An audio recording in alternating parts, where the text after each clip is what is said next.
കല്യാൺ സിൽക്സിന്റെ ഓണക്കാല ഓഫറായ ഓണക്കോടിക്കൊപ്പം 2 കോടിയും എന്ന സമാന പദ്ധതിയുടെ ആദ്യ നറുക്കെടുപ്പ് കല്യാൺ സിൽക്സിന്റെ തൃശൂർ പാലസ് റോഡ് ഷോറൂമിൽ നടന്നു.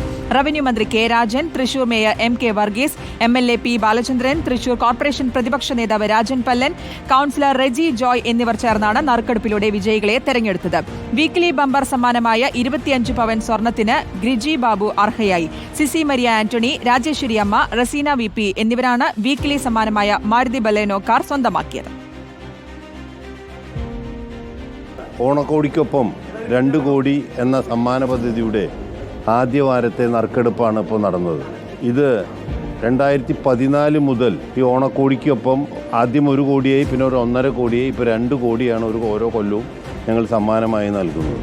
ഈ പ്രാവശ്യം ഒരു മാറ്റം, ബമ്പർ സമ്മാനത്തിന് പകരം ആഴ്ചയിലാണ് സമ്മാനങ്ങൾ കൊടുക്കാൻ തീരുമാനിച്ചത്. കൂടുതൽ പേർക്ക് സമ്മാനങ്ങൾ എത്തിക്കുക എന്നുള്ളതാണ്. അതായത് ഒന്നാം സമ്മാനം 100 പവന് 4 ആഴ്ചകളായിട്ടാണ് കൊടുക്കുന്നത്. ഇന്ന് തന്നെ 25 പവനാണ് ഒന്നാം സമ്മാനം കൊടുത്തത്.